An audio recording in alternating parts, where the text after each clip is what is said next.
Hello hey guys. देखिए आज हमने डिस्कस करना है चैप्टर 4। हम अपनी जो सीरीज़ है उसको स्टार्ट कर रहे हैं, तो मतलब कंटिन्यूटी में बना रहे हैं। तो चैप्टर 3 हमने कवर किया था लास्ट वीडियो में, आई होप आपने वो देखा होगा। तो चैप्टर 4 हमने आज करना, और चैप्टर 5 क्योंकि दोनों छोटे चैप्टर हैं, पॉवर्टी और एक दूसरा चैप्टर है ह्यूमन डेवलपमेंट वाला, वो हमने पहले भी थोड़ा बहुत डिस्कस किया हुआ है 9th-10th की एनसीईआरटी में, लेकिन आज दोबारा से डिस्कस करेंगे थोड़ा सा। ये दोनों चैप्टर बड़े छोटे हैं, और 11th की एनसीईआरटी के जो जितने चैप्टर हैं फिर हम आगे डिस्कस करते रहेंगे, है ना। इसकी पीडीएफ आपको पता ही है, आपको मिलेगी टेलीग्राम के चैनल पे। तो आप हमारा जो टेलीग्राम चैनल है वो डिस्क्रिप्शन में लिंक होगा उसका, तो आप वहाँ पे जाके ज्वाइन कर सकते हो। ठीक है, सबसे पहली जो चीज़ है प्री इंडिपेंडेंट इंडिया। ठीक है जी, प्री इंडिपेंडेंट इंडिया में दादा भाई नारोजी थे जिन्होंने पहली बार डिस्कस किया concept of poverty line. Poverty का कॉन्सेप्ट नहीं राजी, यहाँ पे याद रखना है पॉवर्टी लाइन का कॉन्सेप्ट। पॉवर्टी लाइन का जो कॉन्सेप्ट है वो सबसे पहले कौन यूज़ करता है या फिर डिस्कस करता है, दादा भाई नारोजी। और ये प्री इंडिपेंडेंट इंडिया की मैं बात कर रहा हूँ। पोस्ट इंडिपेंडेंट इंडिया में राजे हम क्या करते हैं कि कुछ अटेम्प्ट्स हम लगाते हैं कि कई डिफरेंट कमेटीज़ बनाई जाती हैं, कि सचिन तेंदुलकर सुरेश तेंदुलकर कमेटी हो गई। ठीक है जी, इस तरह की काफ़ी कमेटीज़ आती हैं। तो उसके बाद में हमें पता चलता है कि कुछ टास्क फोर्स बनाई जाती हैं, जिसमें हमें पता चलता है कि ये जो पॉवर्टी लाइन है उसका कॉन्सेप्ट। फिर हमने क्या करते हैं, नंबर 3 पॉइंट है यहाँ पे कैटेगराइजिंग पॉवर्टी। कैटेगराइजिंग पॉवर्टी का मतलब क्या है कि पहली वो चीज़ जो कि ऑलवेज पुअर है, पहले लोग वो हैं जो सारा साल पुअर हैं और यूजली पुअर ही हैं, लेकिन समटाइम्स उनके पास कुछ ना कुछ पैसा आ जाता है, और इनको हम क्या बोलते हैं, कैजुअल वर्कर। और हम अगर इनको मिला के करें तो ये एक क्रोनिक पॉवर्टी के अंदर है, मतलब क्रोनिक पुअर है। नंबर 2 आते हैं चर्निंग पुअर। ये कौन से हैं, जो regularly move in and out करते हैं आउट ऑफ द पॉवर्टी, और इसका एग्जांपल है स्मॉल एंड सीजनल फार्मर। ठीक है जी। और एक आते हैं जिसका नाम है ओकेजनली पुअर।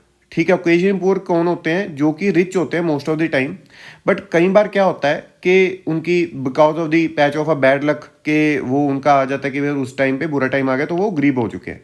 तो इनको हम क्या बोल सकते हैं, ट्रांजिएंट पुअर भी बोल सकते हैं। तो हमने जो कैटेगराइजिंग पॉवर्टी है, ये आपने चीज़ को याद रखना है। नंबर 4 क्या आता है कि हम जब भी कोई गवर्नमेंट है वो उसका पॉवर्टी एलिवेशन स्कीम्स निकालती है कि हम इतने दाल दे देंगे, इतना आटा दे देंगे, या फिर कोई भी चीज़ें इस तरह की चीज़ें निकालते हुए लोगों को वहाँ से निकाला जाए। उसका एम क्या रहता है, उसका एम रहता है हमने ह्यूमन जो लाइव्स है उसको क्या करना है, इम्प्रूव करना है, जिसमें हमने रेंज ऑफ जो इंपॉर्टेंट थिंग्स है उसको एक्सपेंड करना है, जैसे कि वो हेल्दी, वेल नरिश्ड, नॉलेजेबल और participate in the life of a community. तो आपने इस चीज़ को याद रखना है। फिर उसके बाद में आता है सेन इंडेक्स।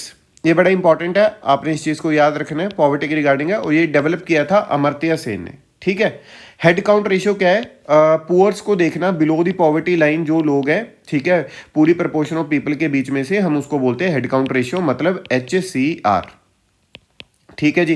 फिर उसके बाद में आती है हमारे पास नंबर 7 पॉइंट है एब्सोल्यूट पॉवर्टी। एब्सोल्यूट पॉवर्टी हम किस चीज़ को बोल देते हैं, वैसे तो एब्सोल्यूट पॉवर्टी होती है कि भाई जिसके पास रोटी कपड़ा मकान नहीं है, मतलब फूड नहीं है, शेल्टर नहीं है, क्लोथिंग नहीं है, हम उसको बोल देते हैं एब्सोल्यूट पुअर। लेकिन यहाँ पे अगर हम बात करें कि अगर उसकी एवरेज पर डेली जो पर कैपिटा डेली रिक्वायरमेंट है 2400 calories in the rural area और 2100 calories in the urban area, along with the minimum of non food expenditure, हम इसको बोलते हैं पॉवर्टी लाइन। और ये जो बंदा होएगा एब्सोल्यूट पॉवर्टी में आएगा अगर वो रूरल एरिया में रहते हुए 2400 कैलोरीज की कंजम्पशन नहीं कर रहा, और अर्बन एरिया में रहते हुए 2100 कैलोरीज की कंजम्पशन नहीं कर रहा, तो हम उसको बोलते हैं पॉवर्टी लाइन, या फिर एब्सोल्यूट पॉवर्टी के अंदर हम उसको काउंट करते हैं।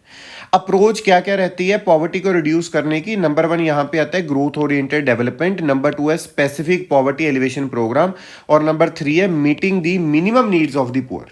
ठीक है, ये कुछ पॉइंट्स थे इंपॉर्टेंट पॉवर्टी के चैप्टर में जो कि मैंने डिस्कस किए। नेक्स्ट जो चैप्टर हमने डिस्कस करना है वो है चैप्टर 5 ह्यूमन कैपिटल फॉर्मेशन। जिन बच्चों ने पहले की वीडियोस देख रखी है उनको वैसे ये देखने की जरूरत भी नहीं पड़ेगी, बिकॉज ये चीज़ हम पहले ही डिस्कस कर चुके हैं। तो ह्यूमन कैपिटल फॉर्मेशन है क्या, एक ऐसा प्रोसेस है जो कि ट्रांसफॉर्म करता है people in a country into workers who are capable of producing goods and services. मतलब जो लोग हैं उनको वर्कर्स में हमने क्या करना है, ट्रांसफॉर्म करना है, जो कि कैपेबल होंगे of the producing goods and services. ठीक है जी।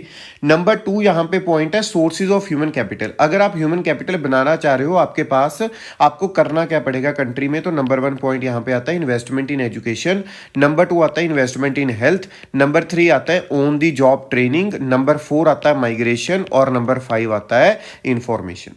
तो उनको पहले तो एजुकेशन देनी है प्रॉपर वे में, फिर हेल्थ उनकी एक इन्वेस्ट करना है उसमें, ऑन जॉब ट्रेनिंग होनी चाहिए, माइग्रेशन और इंफॉर्मेशन। ठीक है जी, तो ये चीज़ आपने याद रखनी है।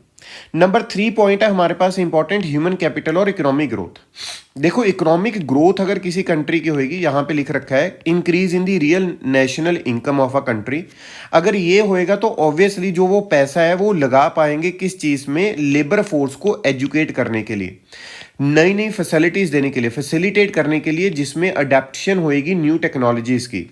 या फिर हम बात कर सकते हैं कि जैसे कि building of high level of human capital and vice versa. तो ये जो high level of human capital है उससे कॉजेज ग्रोथ ऑफ इनकम। अगर हमारे पास इनकम ज़्यादा है तो हम क्या कर पाएंगे, ह्यूमन कैपिटल बना पाएंगे, और अगर ह्यूमन कैपिटल अच्छी बनती है तो ऑब्वियसली वो उस इनकम को क्या करेगी, दोबारा से इंक्रीज करेगी। ये चीज़ यहाँ पे लिखो है, ये चीज़ यहाँ पे हम समझानी चाह रहे हैं। तो और इसका लास्ट पॉइंट क्या है, trained and educated on sound lines a large population can itself become an asset. अगर जो हमारी पॉपुलेशन है वो ट्रेंड और एजुकेटेड है, वो खुद ही क्या बन जाएगी, एक एसेट बन जाती है, जो कि एक्सेलरेट करती है इकोनॉमिक ग्रोथ को और इंश्योर करती है social change in the desired direction. Number 4 Ajay हमारे पास आता है human capital and human development. Human capital का मतलब है considers education and health as a means. ठीक है जी, ह्यूमन कैपिटल में क्या होता है कि हमने एजुकेशन और हेल्थ को एक रास्ता बना लिया, जिससे क्या होगी, इंक्रीज होगी लेबर प्रोडक्टिविटी। लेबर प्रोडक्टिविटी अगर इंक्रीज होगी तो हमने एजुकेशन और हेल्थ को एक रास्ता बना लिया। ह्यूमन डेवलपमेंट क्या है, हमारा एक आइडिया जिसमें एजुकेशन और हेल्थ को हमने इंटेग्रल क्या बना लिया, integral to human wellbeing. Because जब ये लोग मतलब उनमें एबिलिटी होगी रीड करने की, राइट करने की, और उनकी हेल्थ ठीक रहेगी, हेल्दी लाइफ रहेगी, तभी वो उस चीज़ में काम कर पाएंगे, तभी डेवलपमेंट हो पाएगी। नंबर 5 यहां पे हमारे पास पॉइंट आता है growth in the government expenditure in education. दो तरीके से हो सकता है, नंबर 1 टोटल गवर्नमेंट एक्सपेंडिचर, ठीक है जी, number 2 as a percentage of GDP. तो ये जो चीज़ है, percentage of education expenditure of GDP expresses how much of our income is being committed to the development of education in the country. 2002 की अगर मैं बात करूं, गवर्नमेंट ऑफ इंडिया ने 86th अमेंडमेंट किया था 2002 का, और उसमें कॉन्स्टिट्यूशन में उसमें फ्री और कंपलसरी एजुकेशन को एक फंडामेंटल राइट बनाया for all the children in the age group of 6 to 14 years. So that's all for today. और हम फिर 11th की जो एनसीईआरटी है उसकी जो सीरीज है उसको कंटिन्यू रखेंगे, जल्दी जल्दी से 12th की एनसीईआरटी खत्म करेंगे, फिर हम जो एडवांस्ड इकोनॉमी का हमारा कोर्स है फ्री ऑफ कॉस्ट हम आपको प्रोवाइड करेंगे। Thank you.